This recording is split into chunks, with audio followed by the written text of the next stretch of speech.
My guest today, Annaleigh Ashford, has been described by the critics as electric, incandescent, dynamic, effervescent, and a comic genius.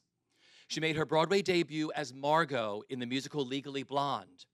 She's gone on to star as Glinda in Wicked, Jeannie in Hair, Maureen in Rent, Marcy in Dogfight, Lauren in Kinky Boots, for which she received her first Tony nomination and won the Clarence Derwent Award.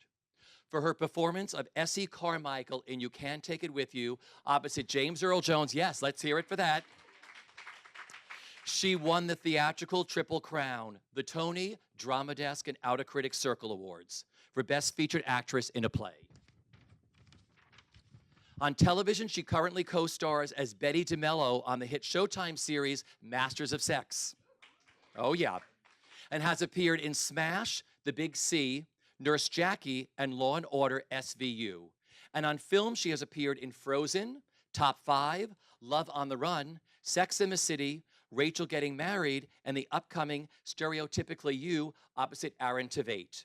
Her latest CD, which you were hearing on a loop, Lost in the Stars, Live at 54 Below, has just been released on Broadway Records.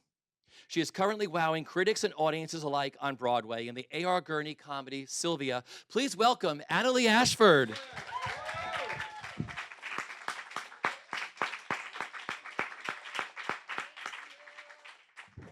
It's like Let's Make a Deal, right? I know. I can't wait. Ashford, right? Hello. Thank you so much. Thank you for having me. Thank you for, you're busy. Oh my goodness. Well, you know, playing a dog keeps you busy. I've stretched already today, so that's good. Well, first of all, how much fun are you having being back on Broadway in Sylvia? Oh my God, we're having a ball. Matthew Broderick makes me laugh all day long, as well as Julie White and the brilliant Robert Sella. We're having, I think, just a special time sharing this beautiful play that is a great reminder of the magical relationship and secret language that we have with our animals. I see my friend. Hello, my top 5 co-star, fellow actress Deborah Hoffner. Yay! Well, you are hilarious, touching, and simply wonderful in this show. Oh, thank you. What is it like playing a dog? You know, it's been one of the greatest challenges of my life as an actor. But I think it's been kind of the most rewarding in a lot of ways. I read 9 dog books, 2 nonfiction, 2 fiction, 7 nonfiction. And I took my research very seriously, which sounds silly, but it was true. My 6-year-old Australian Shepherd, Gracie, and I took agility, sheep herding, and obedience classes together. And I got like kind of overly obsessed with the way that animals see the world. And one of the most helpful books was actually Temple Grandin's Animals in Translation. Mostly because she doesn't always give you a dog's perspective, but she gives you such a beautiful insight into an animal's perspective and how they see the world in detail in a special way that we don't. And it kind of magnified I think the specifics of the mysterious language that our dogs cue us into and why they are so obsessive about who's at the door and what's outside the window, and you know how they see the squirrel, they don't see the mountain, you know. So that has been extremely helpful. But I must say, if you wanted me to help your dog with their obedience or animal behavior issues, I wouldn't say I'm an animal behaviorist, but I would say that I'm more knowledgeable than the average Joe. I see another career in there if you want one, right? Yeah, I'm kind of. I mean, we had a talk back on Tuesday night with Jill Rappaport from ABC. She was amazing because she's an incredible animal rescue supporter. So she brought a dog that she rescued off the side of the road in Florida. This enormous standard poodle named Stanley, who was so lovely and sweet. I came on the stage and he sniffed my crotch immediately, which got a nice laugh from the crowd. Awkward, but nice laugh. And so I was like, well, I thought maybe I was ovulating. Should we ask Stanley? And that kind of got a laugh, but if it had been a room of like dog animal behavior specialists, they would have got a great laugh. because basically dogs can like smell fear and anyways, I'm not going to get into that, but but I thought it was really funny. But it was it was kind of interesting how everybody greeted the dog, because everybody greeted the dog the normal way that humans do without knowing the way that dogs think. They said hello by touching its head and patting it, and I came up to the side of it. I kneeled down. I let him smell my hand, and then I let him smell my face, and we had like a whole, you know, dog experience. The trainers in my life would have been very proud. How did you find and perfect your bark? My bark was thankfully originated out of, I think, kind of the blueprint of Mr. A.R. Gurney and Sarah Jessica Parker, who originated the role. A lot of the play comes from what they found in that original production, and they kind of give you an outline in the script, which is extremely helpful. So my hey hey hey, which is our bark. If you haven't seen the show, I go hey, like hey hey hey hey. But they thankfully Dan Sullivan, our director, and Pete Gurney have let me kind of do my thing. So when I'm saying hey to Bowser, it's like hey, like hey hey hey, you know. So they've let me have a little, you know, creative liberty there. Well, let's talk about working with your brilliant director, Daniel Sullivan. You had not worked together before, had you? No, we actually hadn't. I actually hadn't met him. You know, I'd obviously seen his work throughout, you know, my life, and he had seen mine, but we actually didn't meet until the first day of rehearsal, which was kind of crazy. But him and Pete Gurney have a long-standing affair in the theater together. They did both of their first plays. Pete as a playwright and Dan as a director. They did their very first venture together at Lincoln Center, I think in like 60 something. And Matthew Broderick's dad, James Broderick, was in the play. So they used to bring he used to bring Matthew to rehearsal, and Matthew says, I remember my dad being really happy in that play, and it was a really, I guess, joyful experience for everybody. And so it's been, I think, overall a family affair. Great cast. Incredible cast. Julie White is one of our great comedians of the theater and stage and screen of all. You know, she's just outrageous. She has there's a line that she has that she was like, "Don't worry, I'll find this laugh. It may take me until December, but I'll find it." And last night she found that laugh in a house that was hard to find a laugh with. And she found it. And then on top of that, I think, you know, I always say it's so much harder to do comedy than it is to do drama because you have to be even more authentic, you know, and even more real. And, you know, she's a great dramatic actress. And then Robbie Sella is giving a tour de force performance as these three brilliant and very different characters. One, a kind of dowdy dog owner, two, a sassy Upper East Side lady named Phyllis, and third, the transgender, non-specific gender creature therapist person named Phyllis or Leslie, which is very confusing but very specific at the same time. So he's brilliant. We're having a ball. I can imagine. Your costumes are designed by the brilliant Ann Roth, Yes. and your makeup was designed by your friend Craig Jessup? Yes.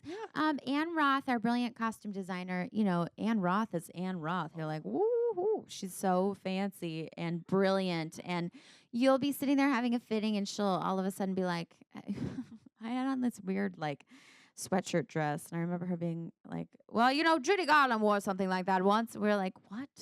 You worked with Judy Garland? She is, you know, she assisted some outrageous people in the beginning of her career. And the stories that she has, I think, are unbelievable. But she's a consummate artist. And when we were starting production, she said, now, what do you think about your makeup? And I said, you know, my best friend in the world is a brilliant makeup artist. He paints Alphaba Green every night, but he's also known as Breedlove as a performer. He's a pop writer, and he opened for Lady Gaga on her European tour last winter. He was her opening act.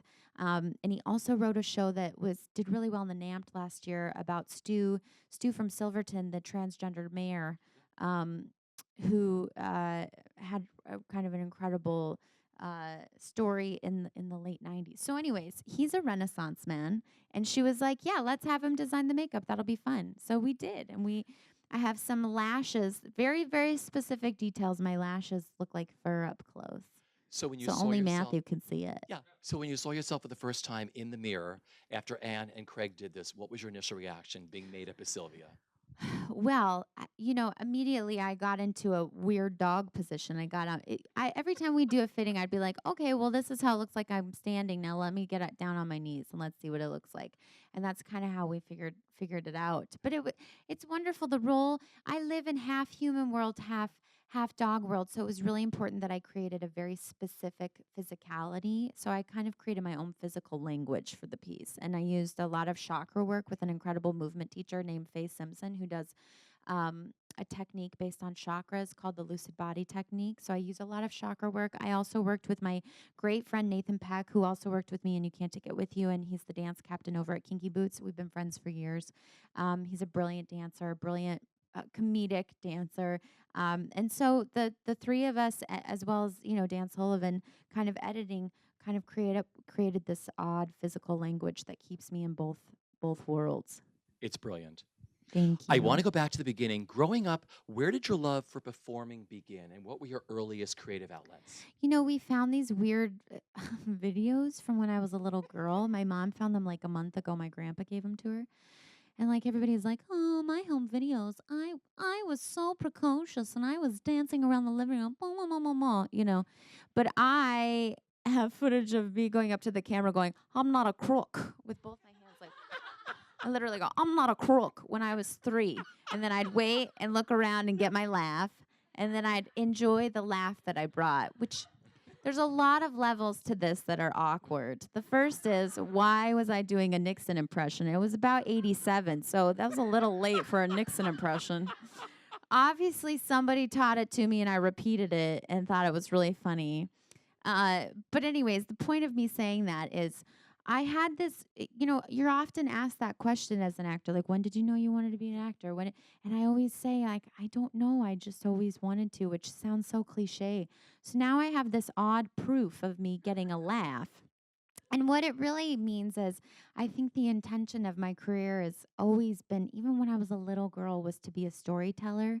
And when kind of the glitz and the glamour and the highs and the lows of our business kind of get in the way, it's always kind of a great reminder. What is the intention? It's to be a great storyteller. And also an intention in comedy is to be a great storyteller and to kind of take people away from the day. And getting a laugh shouldn't be about an ego, and it shouldn't be a selfish thing. It should be about bringing joy to people. So, I mean, my weird Nixon joke as a child, as a 3-year-old, I think was the budding seed of wanting to bring laughter and joy. Well, then tell me about the Kit Andres Dance and Performing Arts Center. Oh, I just love, all of us have people that have inspired us throughout our childhood, and most of them were great performers who, for some reason or other, didn't make it to New York or LA to share their talent with the world. But they shared it with their community, and Miss Kit was one of those people. She was one of the most brilliant songstresses, that's not a word, but I just made it one, I've ever seen in my life. She was incredible. My mom was an elementary school gym teacher, it still is, and she made me do like a combination of sports that I hated, one of which was track and cross country, and I was like terrible at it. I hated running. I hated it like really bad. I talk about it on the album. I talk about Miss Kit. But at the end of one of my final track meets, I was like, can I please just sing the national anthem? And I was like 7, and she was like, okay, it's time. So we looked up the nearest dance studio, and thank God, it was Kit Andres Dance and Performing Arts Center. That's KITANDREE with an accent. This isn't my act. Now I'm just going to go with my act. She wanted to be French, but she wasn't. I love it. She wasn't. I don't know where she came from. She came from somewhere in the South. But she was crucial for my development as an artist because she made me be an artist as a little person. She didn't play the piano, so for voice lessons we just used karaoke tapes. And the first karaoke tape that we had was Judy Garland at Carnegie Hall as a karaoke tape. First of all, how fabulous that was a karaoke tape. It was like game magic. Like, what? That's the best thing I've ever heard. I wish we still had it. I would just like frame it. So weird. So anyways, we got through that tape, and then we moved on to Liza Minnelli. And like maybe this time was one of our favorites. It was a great power ballad for me, like for real. But you wore like black leotard and Liza lashes. I this was the best thing about her studio. You were in dance groups, and as you got older and as you got to be a better dancer, you got higher up in the dance group. So like I was in the Hollywood Stars, and then I was a Vegas Vamp, and each level that you got up to, you got a bigger pair of eyelashes. So by the time that I was a junior kid Andre dancer, I had like I think it was like number 342 Ardell lashes, and we had to like order them. So I've been putting on my own false eyelashes since I was like 8 years old. No joke. I sometimes too, I would just not have enough time, and I'd be like, Mom, it's okay. I'll just put on a pair of lashes and some blush, and it'll be ready to go. Which is true. So anyways, I grew up as a little drag queen. But kind of, that was like my fantasy. But I really grew. What was most important is that she taught me how to craft a song as a really little person. I remember singing on my own at like 8 for a dance competition. And on the tape of the judges, they would, it was a dance competition. I was doing a weird song. And a lot of times we get to when they didn't have a singing category, so I would do a dance in the middle of it, which was always awkward. I'd like put the mic down and do a Ponche lyrical. It was like so odd, and then pick it up and be like, "Don't cry for me, Argentina." I did that. That was one of them I did. So anyways, she taught me, the point of this is that she taught me how to act. She was like, what do you want in the song? We did Everything's Coming Up Roses, and we went through every beat, not just in the song, but every beat in the show for Mama Rose. Like I was trying desperately to hold on to my children. But there was something so important about that, and I knew really early on that being an actor in your singing and dancing was the most important. And I knew that I could act until I was 90, like Cicely Tyson and James Earl Jones. You can't always get up and sing a song and tap dance, but you can always act. So that was kind of the most important lesson that she taught me when I was 7. How about that? Tina Denmark in Ruthless, your first big role, Oh right? my gosh, my How old first were big you? role. I was 9 years old. I actually just did a reading on Monday of Jeffrey, the play Jeffrey, and the reason they were doing it, I was like, I have to do that. My manager was like, "What are you talking about?" I was like, "That play is really important to me," and she was like, "What?" And I said, when I played Tina Denmark in Ruthless the Musical, was my first show in Denver, Colorado, and it was at the Gay Theater of Denver, the theater on Broadway, and the play before it was Jeffrey, and the show after was Charles Busch. And Julie Halston did it. Vampires, Lesbian of Sodoms. yes, was after it. So I saw both of those shows when I was 9, going on 10. And they told us what Jeffrey was about, and I was like, amazing! I have to see this. And my mom was like, "Can she see it?" My gym teacher mom. They were like, "Well, there's some male nudity," and she was like, "Well, I'll just tell her to cover her eyes. When is it?" So I saw it, and I was so inspired by it because it was not only was it hilarious, but it was touching and poignant, and it was so important for the gay community, the theatrical community at that time, especially in Denver. There were so many people affected by the disease, and it was really poignant. And also, I said on Monday, I said it was the first time that I saw theater where there were so many mixed medias, and there was sketch involved, and it was all over the place and wild, and it felt abstract to me. And it was the first time I had seen theater like that as a child, and so it really had a profound effect on me in the theater on Broadway. And also, my grandmother was played by a drag queen, which is a common theme throughout the rest of my career. It's great. So when you came to New York, you went to Marymount Manhattan College. Yes. And you auditioned all throughout college, but you never got any callbacks. I never got called back for anything. I would go to EPAs and chorus calls. Like, I would go to 2 or 3 a week. I had a weird little chair. I scheduled all my classes so they were later in the day so that I could, like, basically get them in by 2 o'clock. And I had my equity card, so I would get seen. But the only callback I ever had the entire 3 years was at an open call for Hairspray on the Road, and Jerry Mitchell was running it because there always has to be a creative person from the creative team at the open calls. And he called me back. I didn't end up getting the job, but he was, you get called back and then you go to other people. So I didn't see him at my other callbacks. But he gave me this great kernel of hope, after all those auditions, I couldn't get called back, but Jerry Mitchell did. And then he gave me my first Broadway show. So how about that? It's That's magic. amazing. See, you stayed with it. Amen. Yeah. Yeah. So in 2004, I have to ask you about this. You made your performance art debut. Tell me about that. Oh my gosh. Well, my best friend Craig and I, also known as Breedlove, we were involved in a kind of interesting nightlife scene with Lady Starlight, who travels. Her name is Colleen, but Lady Starlight was one of the first DJs for Lady Gaga. When Gaga was playing the piano with the DJ behind her, who looked fierce, that was our friend Colleen, who was Lady Starlight. So we would do these evenings of glam rock. We would do these glam rock nights called the English Disco. And me and Craig were go-go dancers with our friend Anna Copacabana. And my name was Hollywood Star with 2 R's, and then Breedlove. Craig was Breedlove. But we would do performance art. People would be like, "Oh, you're go-go dancing?" I'd be like, "Yeah," but we were doing performance art. So I was. It helped me later on in my role of Maureen in Rent, because she's obviously a performance artist. So I went there. I was like, I know what that world is. So yeah, but I that love it. happened. Hollywood Star. Yeah, I don't love that name. Somebody else picked it. With 2 R's. They were like Hollywood Star with 2 R's. I had bleached eyebrows. My hair was white. It was exciting.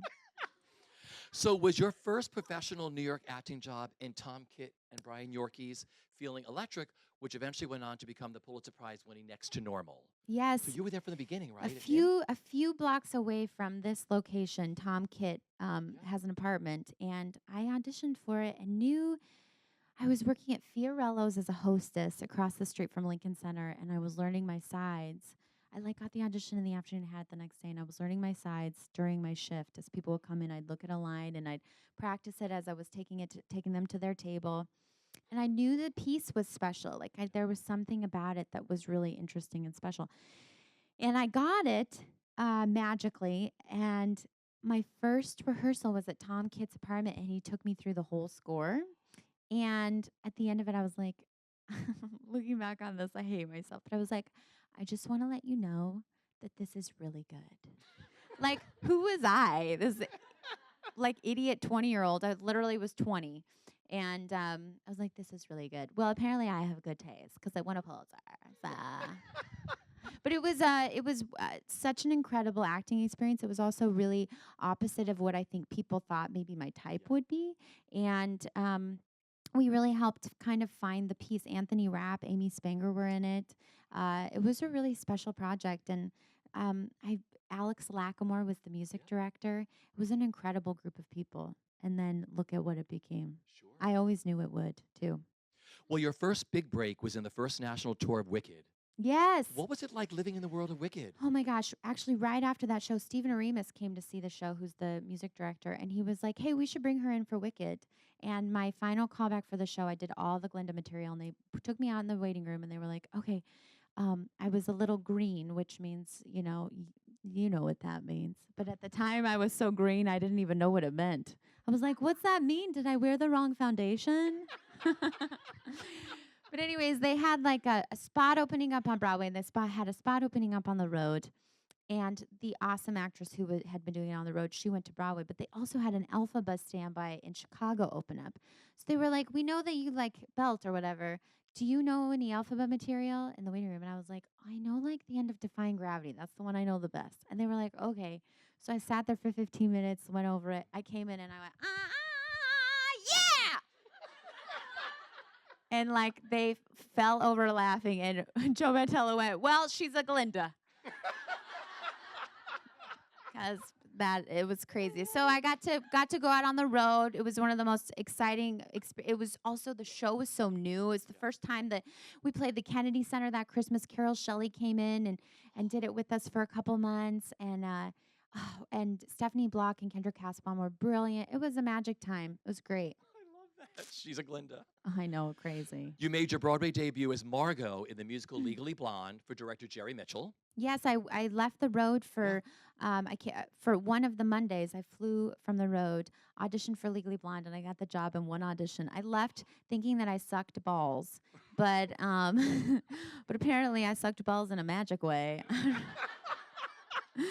So it's kind of one of those great reminders that what we think we do in auditions is not always what happened. And I got the job. Jerry was like, she's it. This is it.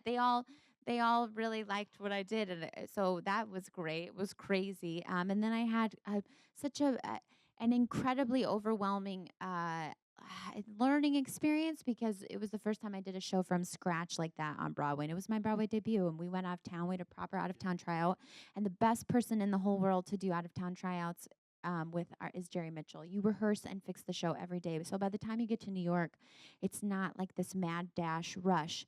The team is ready. You feel supported. You know the show. And so the tweaks and the changes that you do make in New York are subtle. They're crafted. They're specific. So that was a great joy.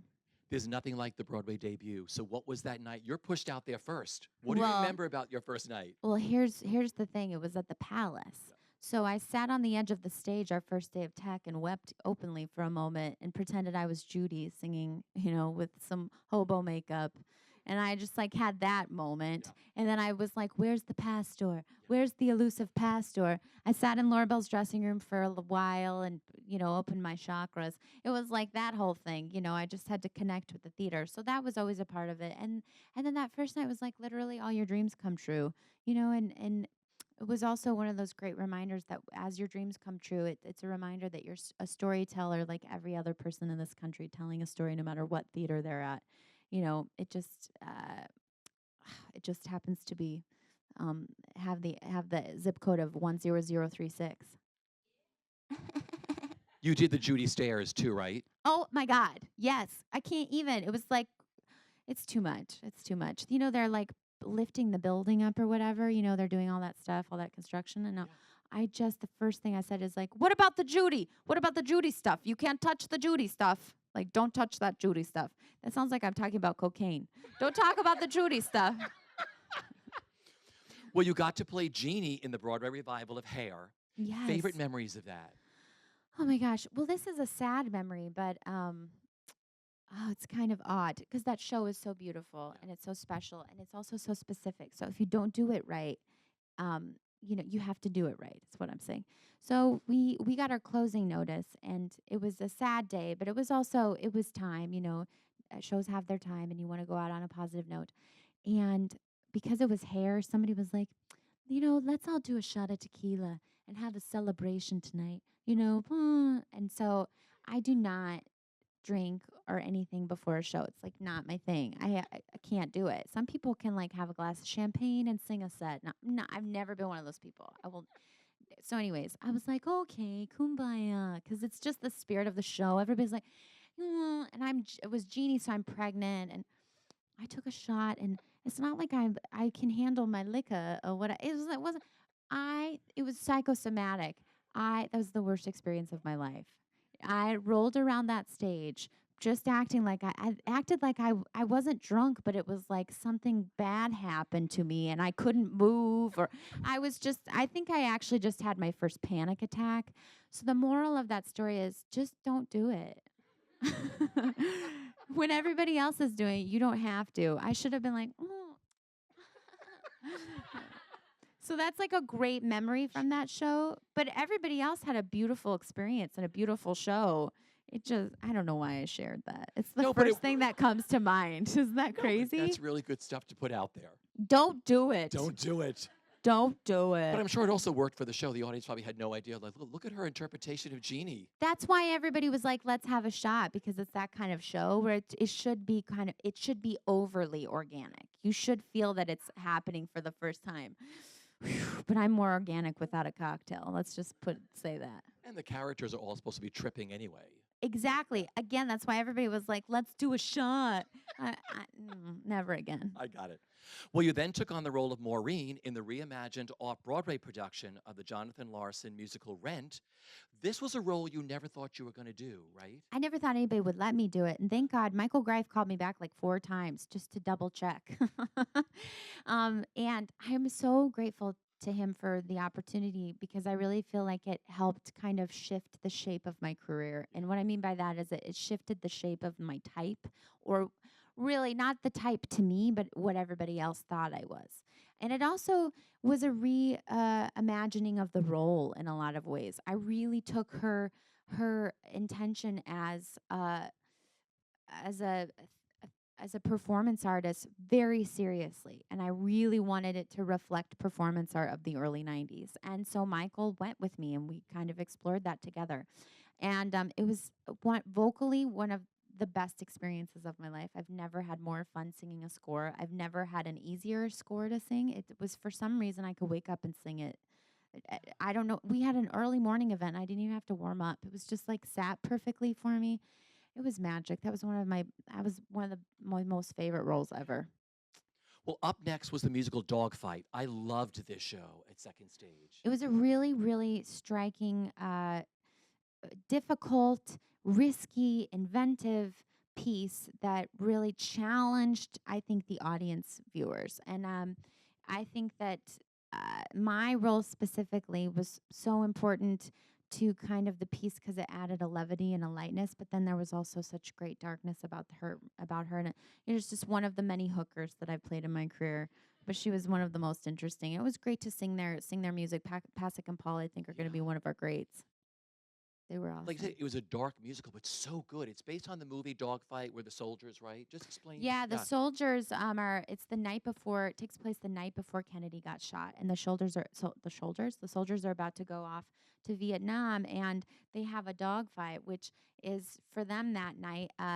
It's they all have to bring the ugliest girl to a dance, and whoever is brings the ugliest girl wins. And I was the ugliest girl. Marcy is the ugliest girl. She's a hooker with no teeth. I still have that little prosthetic fake teeth thing they gave me. I can't wait to use it for an audition. It hasn't come up yet again. But I had these like fake teeth, and I had this great beehive that was crazy tall. And I got to play a couple different characters, but Marcy was really the one. And Lindsay Mendez played this beautiful girl who realizes that that's what happened, and she really thought this guy liked her. And the guy, played by Derek Clinton, actually does kind of fall in love with her through his guilt at first, and then they find something there. So it's a difficult subject, but I think also really lovely. You know, we have a lot of actors and actresses here today. You were talking about type. Mm-hmm. Casting directors will see you as one type unless you sort of step out of that box and prove yourself, right? Absolutely. You know, when I was first starting out, Legally Blonde was absolutely one of the blessings of my life, but it also made casting directors specifically go, we can't. Legally Blonde, I think, was a very underrated musical. It's crafted well. It has really, I think, really smart, clever lyrics. The show is put together beautifully, and I think, I think personally, um, the success that it had in London, I think that it was kind of like a testament to my thoughts on the show. Like, if you really sit down and read it, it's well written. But we came in a season that I think shaped kind of the perception of the show. We came in an incredible season with Mama Who Bore Me, Mama, Spring Awakening, and Grey Gardens, two amazing shows. And I don't think that Legally Blonde is a perfect show, but I do think that it was judged. Here's the way that I think about it. You go see a season of work, and the season is going to shape your opinion of the work, and that's a good thing. That's not a bad thing, because the theater should be an event that you're a part of, and your thoughts and your feelings and your background and your emotions are going to shape what you think about when you walk in. And so, of course, the season is going to shape what you think about that. So on that note, I think moving on from there, I'd have casting directors sometimes be like, well, she played that blonde in Legally Blonde. Well, and occasionally they sometimes they would be like, what you did in that show was really interesting. You had to talk to a dog, and you had to authentically make us believe that you could speak dog, which is so ironic because I'm playing Sylvia right now. But those casting directors who really saw the craft that it took, because it did take a weird bit of craft, were like, yeah, let's see her for that. But there were some who were like, no, she's just a blonde. She played Glinda next, so yeah, she's the blonde kind of dumb girl. And that was fine because I love me some Goldie Hawn. But Goldie Hawn kind of ran into the same kind of, I think, issues kind of earlier in her career, and then it just takes a little bit of time for people to see you as an actress, and it's all part of it. It's all part of the journey. Got it. You then played Lauren in the musical Kinky Boots, where you won the hearts of critics and audiences alike, receiving your first Tony nomination, and you won the Clarence Derwent Award.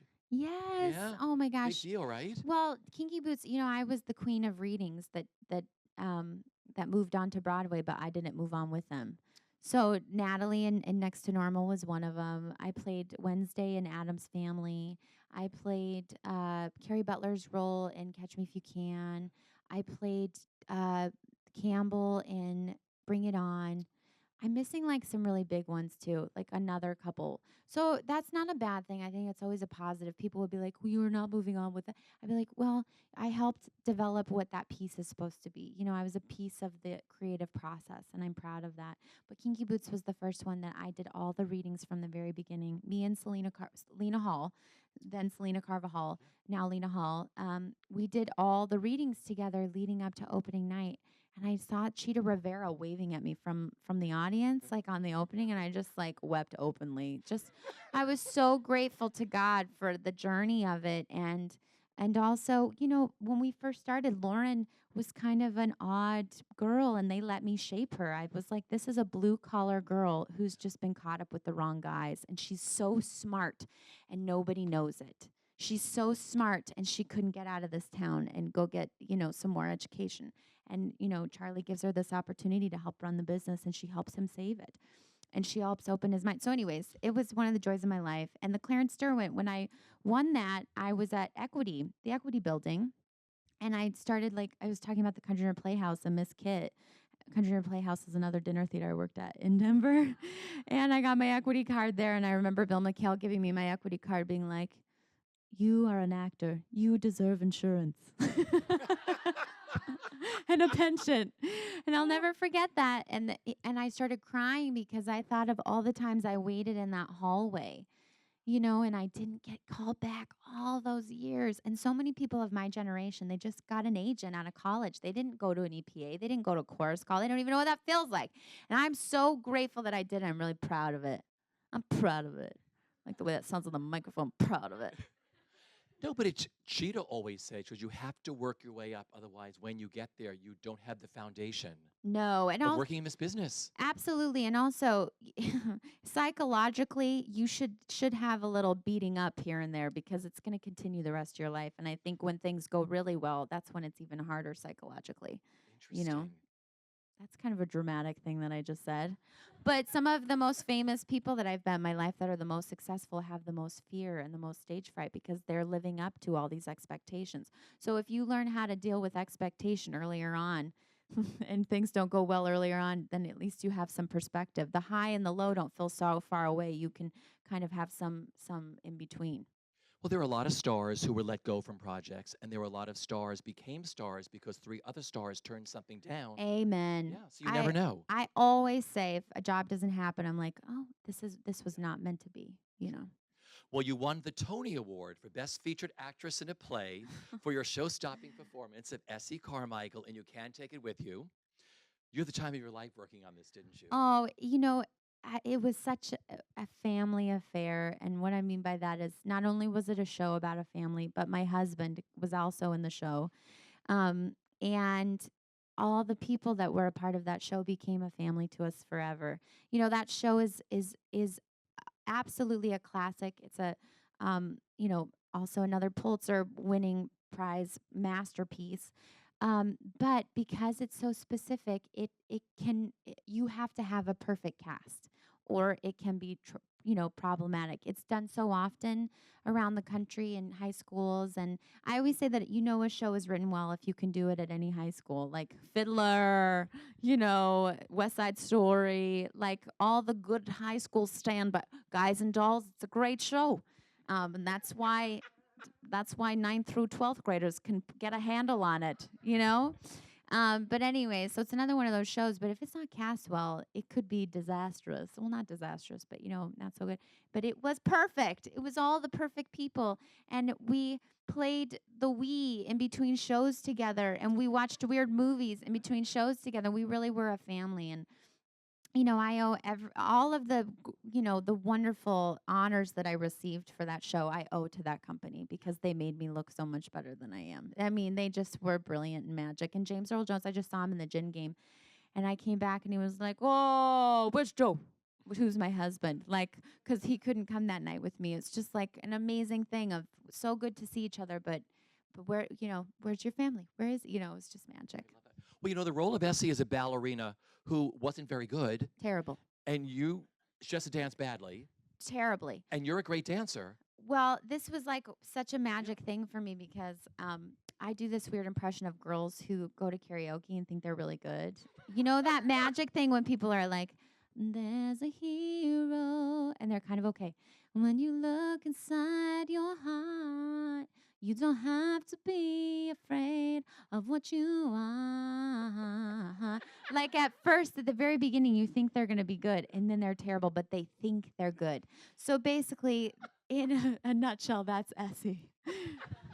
But I had to do it with my dance. So there's a great picture that Joan Marcus caught when we were in previews, and I'm doing a perfect leap, but my foot in the front is flexed.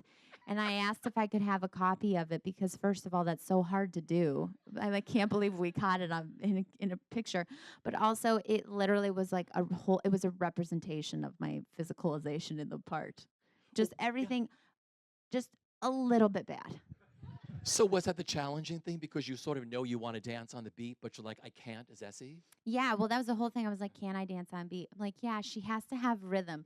She has to be good enough that Kolenkov keeps coming to teach her, and she has to have some kind of form. But really, the thing was in the acting of the dancing. Like, she has to believe that she's great. She has to believe that with enough hard work, she can become a star. Not even a star, but that she can become a ballerina. And that was true for all of us. Like, Christine Nielsen has to, as mother, she has to believe that her plays are good enough that we could do them. Grandpa really believes that his coin collecting is a treasure and that he has to do it. The fireworks in the basement, they have to be good enough.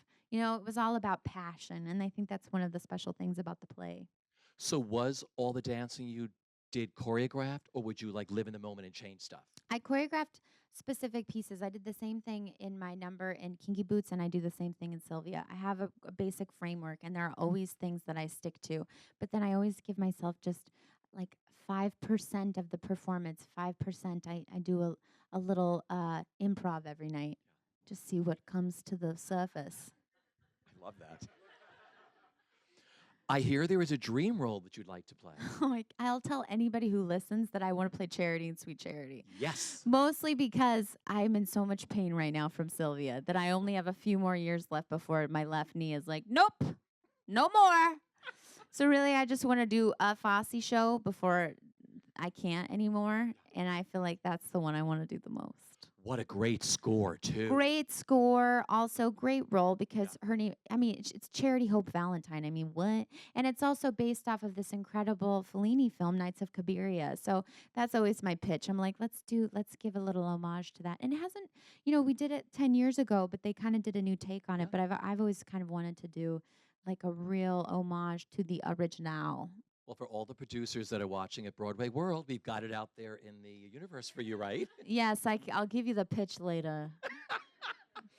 Well, you were also a part of the highest grossing animated film of all time, Frozen. Oh, my God. And I read somewhere where you talked about who you played. It was hilarious. Yeah, I play. What did you do in the film? I play a troll. And we go to Disney World every year, and all I do is try to find like weird troll things because I don't play like the head troll. I play like the little one that's like, ah, Kristoff! Like I sound like that. And really how it happened is Stephen Aremus, who's the music director of Book of Mormon and Kinky Boots and Wicked and many more, he was the music director for the film. He did the Oscars too last year, which was magical. So he called like 10 of us from both shows, more than that. He was like, we had to add a song at the last minute. We need some like choral background. Can you do us a favor and come in? And we were like, sure. So we get there and they're like, actually, can a couple of you do like some wild lines? We'll probably re-record them in LA, but whatever. So we did them and a couple of us ended up in the movie, which is crazy. So I didn't even know I had a solo in it until people watched and they were like, your solo line made it in the movie. I was like, what? I'm like, he's up here, like, wah, wah, wah. I don't even know what it is right now off the top of my head because I did it once. And now it lives forever. Exactly. You have one of the best cabaret acts called Lost in the Stars. Oh, thank How did you put it together?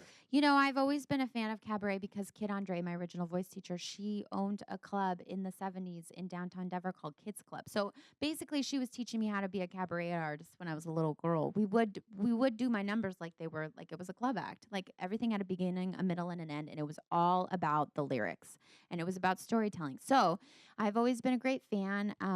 Patti LuPone at Les Mouches was a great inspiration to me. Also, Ann Hampton Calloway, Liz Calloway was a great inspiration to me. Their Sibling Reverie album. So I started working on this piece originally back in like 2010, I think, or 2009. I did a show with Alex Lacamoire at Birdland, and it was my first kind of go at it. Small, just me and him at the piano. And then a couple years ago, me and Will Van Dyke were like, let's book a date at 54 Below. I did something kind of fun for his birthday. I did a sing along, and he was like, that'd be fun in a club act. I was like, well, you know, I've always wanted to do a real one. So we did it, and people loved it, and we really loved doing it, and we really authentically loved performing it and putting it together. And Craig Jessup, my best friend, Breedlove, he also, his mom is one of the most well-known cabaret artists in San Francisco, his mom and dad.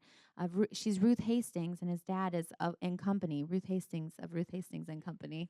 His dad's also named Craig Jessup Sr. So he and I always write the book for it, if you will, because I really believe that cabaret should have a book. And that show, I do 65% of what's written on the page, and then I give you a solid 45% improv. We never know where I'm going to go sometimes. But yeah, it's a classic cabaret, and we hope that this live recording really feels live, and I think it does. It does, because you heard it before you came in today. It was Come Rain or Come Shine, which is talk about the new CD, which was recorded live at 54 Below, right? Yeah, we last winter we did a string of Monday nights, and people really enjoyed it and said we'd love to have an album of this. So we just recorded, we only recorded 2 of them, and we got a live album out of it, which apparently is impossible these days because I guess it makes me insane that like in the 60s and 70s everything was like a live album and that was great and you didn't have to do anything to it. Now the way that things are recorded, it's much more complicated. So apparently we did a magic thing. But I hate to be like, I'm really proud of it. Such a cliche, but I am. It's so cool. I think that it's like such an homage to the classic cabaret, which I think my generation doesn't know as well. And I feel like my life as an artist, I think part of why God put me on the earth is to like share cabaret with people. But I really believe that. There is a part of me that's like, this is a great art form. My generation is so excited by comedy specials, and they're so excited by the potential of sketch comedy. Well, and they love music. Look at Glee. Look at all these shows. So like, put them all together. That's old school cabaret. So let's bring it back, people. First stop cabaret, second stop variety show. Totally.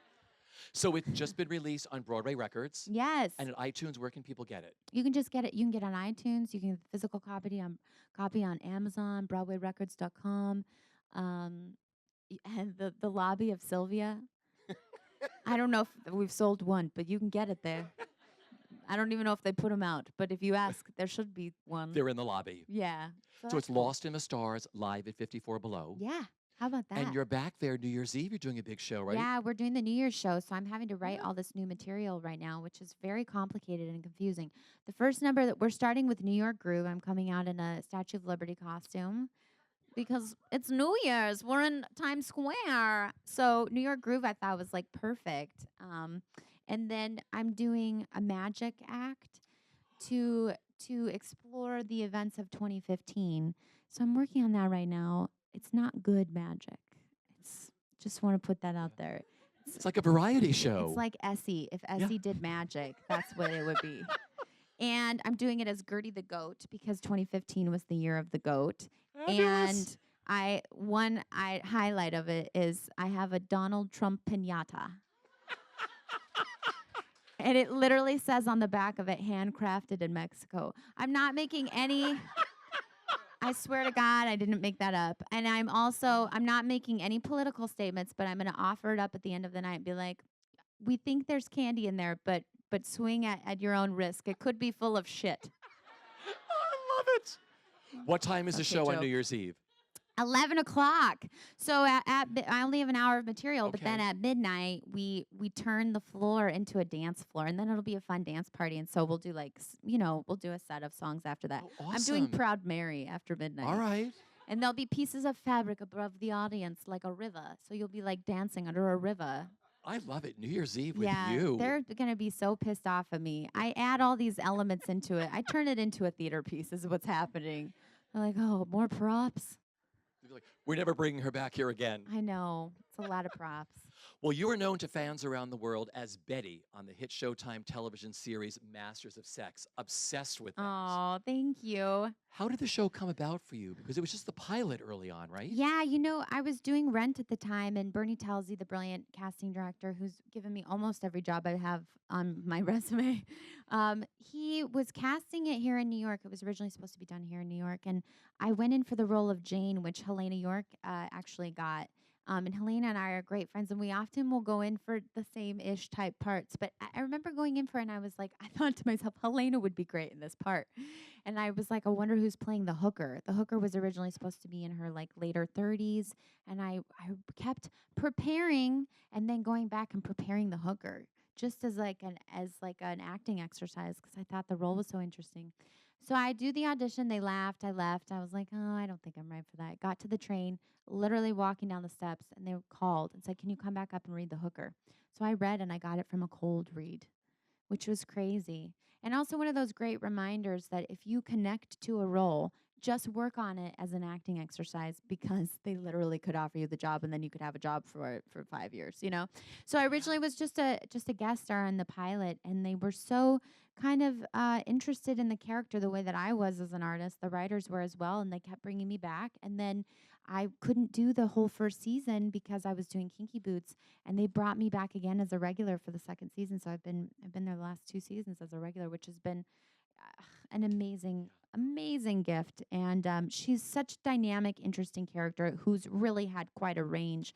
And also because the show started in 1956, now we're in 1966. That's a time when women's rights changed dramatically, and the role of the woman in the workplace also changed dramatically. So we're not only seeing that change in life through Virginia and through Libby, but we're also seeing it through Betty. It was a very rare time that a woman could come from the depths of prostitution to the heights of being a fancy secretary. I'm also their CPA. I do all their books.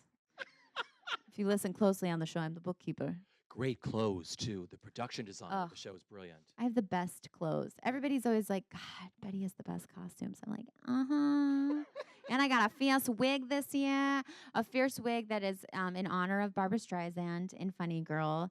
And my hairdresser also does Barbara, and my nails are also done by the magical lady who does Barbara's nails. So I just want to say that I am 1 degree away from Barbra Streisand. 1 degree! 1 degree! And we did a whole shoot for press, last year. And I was like, I know that we don't have time for this, but can you just do this? And they did. And they blew them up for me and framed them. I love it. Fantasy. You must have the coolest house or coolest apartment. Well, I wouldn't say that, but I would say we do have some magical artwork on the wall that isn't really artwork. It's just really cool things that I go, let's frame that. And that's one of them. But I feel weird about hanging pictures of myself in my house. So my best friend, Breedlove, has that. And then my roommate in LA has that. They're like, this is too fabulous. So. Oh, I love it. Well, I'd love to ask actors who start on stage what the transition was like when you started to work on television.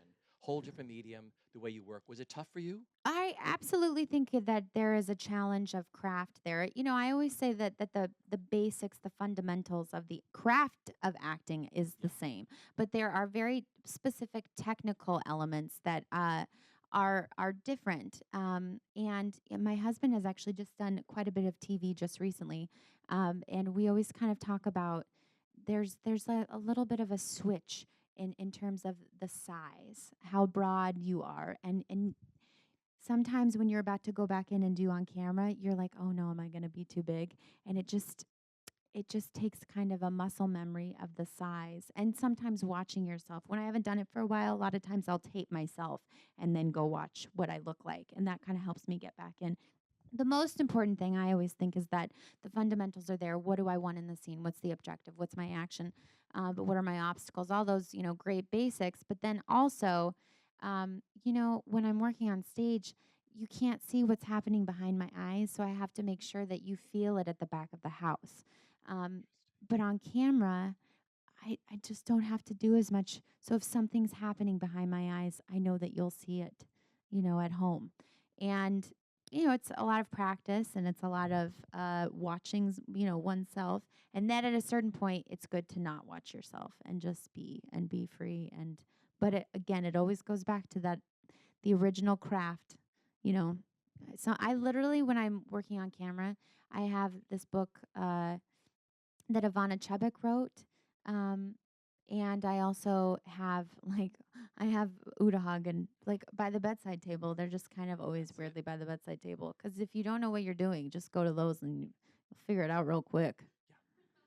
And then if you don't know what you're doing after that, then maybe it's the writing. No, I'm kidding. I'm teasing. No, because like Jonathan Groff, all these stars said they were like, "You're too loud, too loud. Bring it down, bring it down, bring it down." Oh, bring it down, yeah. bring it down. Like, bring it down to what? Absolutely. And also, I think my very first movie I did was with Sarah Jessica Parker. We had a scene together in Sex and the City, the movie, and they were like, sound is always like, we never worry about you. You're always so much louder than everybody else. But I do remember that was the first time where they were like, you can talk a lot quieter. I was like, oh, okay, thank you. It's great. Well, you started talking about your husband. You were married to a wonderful actor, Joe Tapper. Did he propose to you during a trip to Six Flags? Oh, yeah, we were doing Dogfight, and we had a Monday off during tech. I don't know why we had that. Lucky.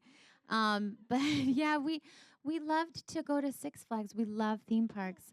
We love Disney World. I love the storytelling. I love the specific attention to detail in a ride at Disney World. Disney World is really, it inspires me in a way that you don't even know.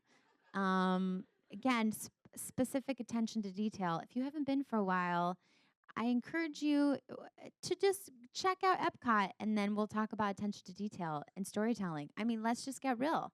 So anyways, that's my note on that. So we let Six Flags, not as much attention to detail, but man, do we love a roller coaster. So we go once a year, every year, and we turn our phones off. And it was like this thing that we do, and then we would go to Chili's afterwards. I can't go there anymore. He grew up in Gurnee, Illinois, and I grew up in Denver, Colorado. And in Gurnee, there's a Six Flags. So it's like, the Midwestern, like, Americana in us. That's like, let's go to a theme park and then go to a chain restaurant afterwards. It makes you feel like you're home. We kind of knew that we were the one for each other when that day happened. We were like, you like Chili's too? I'd be like, I always loved to go there with my grandma. I did too. I love you. So he proposed there, and there was in front of the fountain, and there was crap floating around in the fountain. People were looking at us really weird. It was not romantic the way that it would be in Disney World. But yeah, that happened. That happened at Six Flags. And then we showed up at rehearsal the next day, and I remember everybody being like, Joe Mantello was like, at Six Flags? Okay. So sweet, Oh, I love that. Is it true the two of you can be seen running lines in one of your favorite plays on the subway? We always used to say that we look like George and Martha on the way home on the train. When we're having a fight, we just pretend that we're just running lines. Because we say that we'd love to do Who's Afraid of Virginia Woolf someday. We have some time, so we're practicing. We're not big lushes, too. We don't really drink, it's not that kind of thing. But, man, would we love to throw it down. So we're good at that. We're good at a good fight. Anyways. What can you tell us about your latest film, which is called Stereotypically You? Oh, my gosh, it's such a silly, funny, very inventive film. Aaron Tveit is wonderful in it. He's so sweet and funny in it. And he's such a lovely leading man. And I play such a brat. I play such an awful girl who drinks a lot. I play that girl. Yeah, we had a good time. I came in and shot for 2 days for that. when on a Saturday, Sunday, like took the red eye in, so it feels like a dream because I was so like out of it. I remember drinking a lot of kombucha. Maybe that's why I was out of it. That is a little. I won't drink kombucha before a show either. Because a lot of actors that I talk to, they say doing film now, it's like you're in your trailer, you get very little rehearsal because a lot of these stars No. don't want to like talk. They And want on to be in TV, character. well, Yeah. TV, you don't have time. You don't have time. You do not have time for rehearsal. You see what you map it out, you block it, but then it's up to you. It's really you're working on your toes, not just your feet. You're like working on your toes. It's crazy. I remember Greg Grunberg, who played my husband. We had a scene. I was like, "Do you think that was good enough?" And he was like, "Honey, I hate to tell you this, but it was good enough for TV." And I was like, "What does that mean?" He said it was great for the time that we had. This isn't a film. We don't have 5 hours to shoot the scene if we didn't like it or try another way. And I think that's kind of a reminder to us as we are viewers. Sometimes we watch with such a critical eye, and I think that's good. But also, I have a lightened spirit and I think a lighter heart about my critical eye when I watch TV now because I know how fast we have to do it. And I also think that the standard of television right now is insane. It's a good thing for us. It's incredible, but I do wish we had a little bit more time to shoot because there's a little bit less money involved because there's so much volume and because we can shoot faster because it's not film. So I think that because of this high expectation, um, I think that it's really a lot of responsibility on the actor, the writer, and the director's part. Oh my God, it's just the volume is insane, and it's also good. It's exciting. Yeah. It's very exciting. But my dream is that in TV we can all have a little bit more time because it's just so fast. How long does it take you to shoot an episode of Masters of Sex? We do it in 8 days, which is incredible for an hour of content. I always think about it like this: a movie is 2.5 hours, and they do it in 5 months. How many days? 5 days a week for 5 months. That's a lot of days. We do an hour of content in 8 days, and it's not a procedural the way that a procedural is something like Law and Order, where you have a basic guideline of you have a story that you follow, and there's kind of a structure. But with these hour dramas, cable dramas, it's not always that way. They go all over the place. So it's really complicated storytelling. It's also, God, it's exciting. We're watching Fargo right now, the second season, and it's unbelievable that we don't have time because we have so many shows. That's an exciting thing. In our world of art, the fact that television is where it is right now is like pretty unbelievable. What do you do when you have different directors? Do you have the same ones that come back, or We have a few regulars. Michael Apted is one of our regulars at Masters, and he's just beloved and brilliant and special and incredible. And it's always any director that you work with in whatever medium it is. You get to learn each other. It's so personal for them and for us. And Adam Arkin has been somebody who's come back to us quite a bit, which has been really awesome. And some people are more visual, and some people come from a more from more of an acting perspective. And again, it's a great challenge as an actor to be working on television because a lot of the responsibility lies on you. I was going to ask you, when you get a new director, they let you do what you want to do, and they sort of throw something in there for the episode? Yeah, and also, especially with the series that's been running for a couple years, I know the character better than anybody else, So sometimes I'll call the writer and be like, "Hey, I actually smoked in episode 2 for this part, so it would make sense, ba ba ba ba ba, kiki la la," and she'll be like, "You're totally right." And then sometimes with the director, we'll have to remind them that actually in episode 2, even though when they read it and they couldn't watch it yet, this happened. So we have to make it line up with this. The script supervisor is also extremely helpful with that. It's absolutely extremely collaborative. Yeah. We have a few questions from the audience. One is, do you still study? All the time. Joan Lader is my voice teacher that I've been working with on, my last couple projects. And we ran through pieces of the album with her before we, well, not the album, but the show. So I'm always studying voice, always, always, always. I did private sessions with Faye Simpson for Sylvia. I also have another coach that I work on like my basics with, so going through objectives and actions. Um, I also I take dance sparingly. I take it more in LA. I'm too tired in New York. I'm usually like doing a show and I don't remember the last time I went to Broadway Dance Center. Isn't that terrible? I used to walk by it at Kinky Boots and go, yeah. But I dance. I dance in LA. I go to a lot of Pilates and yoga now. But in terms of acting, it is just James Earl Jones said to me the other night at the gin game. He said, "Well, I'm still working, like when I was leaving him about the play." And you know what? That is who I want to be when I grow up. I want to be James because he's a legend. He's a consummate artist. And he's the person that you could see walking into the building being like, it's going to be my way or the highway. This is what I want to do, and we're doing this. And he's the absolute opposite. He shows up 15 minutes early. He comes on the first day of rehearsal off book.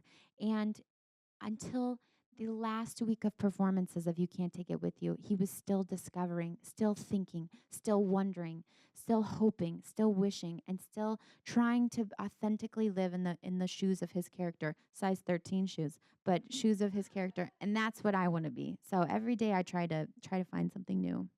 This is a wonderful question from a current Marymount senior. Ooh. After graduating from Marymount, what helped you the most in moving forward with your career? I would say a therapist. No, I'm just kidding. I didn't get a therapist until way later, but sort your feelings out, which sounds crazy, but um, I had a great support system. You know, I have an amazing family who's like, it's okay, tomorrow will be great. It's okay, tomorrow's going to be good. And you know what, most of all, don't get into a job that you can't leave an audition for. I remember at Fiorello's, there was a great actor who was a server there, and they wouldn't let him he couldn't get a shift covered for a really good audition he had. And it was like pay my rent or quit my job and go to this audition. I remember he was like, I have to pay my rent. And I was like, oh my God. I had this great realization that that's going to happen and that's okay. That's not a bad thing. He didn't make a bad choice that day. I just knew for me that I needed to make being available for auditions number one priority. And obviously, that's your number one priority. Your rent has to be number two. But, you know, you'll figure it out. You'll find a way. If that means you have to stay up really late and maybe be tired for that audition, then get a coffee, you know. So that's my Beautiful. thought. If you could sum up the best part of the experience of working on Sylvia, what is it for you? Oh my gosh. Because I'm in it now. I'm like, what is it? I would say, I think the most beautiful experience. There's a couple things. Sorry, I can't choose one. Working with Pete Gurney was, I think, a gift because he has such an incredible body of work, and he's one of the greats. And I got to spend time with him, as well as Dan Sullivan, our incredible cast.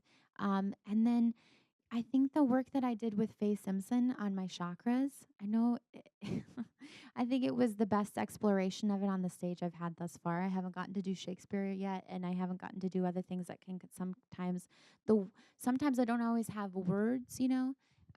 When I'm doing Sylvia, I have a lot of words, but I don't always have the words for the dog. And sometimes in Shakespeare, you have the words, but you also need to translate that in an energy. And I learned so much through my chakra work. I was always using it in my career, even though I hadn't worked with her yet.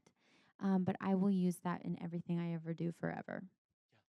My final question is, what is the best bit of advice that you've been given, both personally and professionally, that you live by?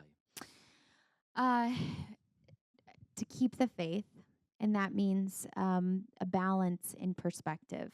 So the highs are going to be really high in this business. The lows are going to be really low in this business. And not just in this business, they are going to be in life. I think as a New Yorker, we have really high highs and really low lows. We live an extreme life. So keeping a balance and a perspective has been like so integral for me in the quiet times and in the busy times. And then also, I think that's also helped me keep kind of a great faith. The reason that this last couple of years has been so wonderful for me is I've gotten to do work that's been based in intention. So Kinky Boots was written not to just write a big fat hit musical. It was written to share a story with people and help people open their hearts and open their minds. The same thing for You Can't Take It With You. You know, the play is called You Can't Take It With You, and that kind of says everything. Well, I want to thank you for one of the most insightful, inspirational, and funny afternoons. Thank you. Thank you for having me. Ladies and gentlemen, Annaleigh Ashford. Thanks, my friends. Thank you.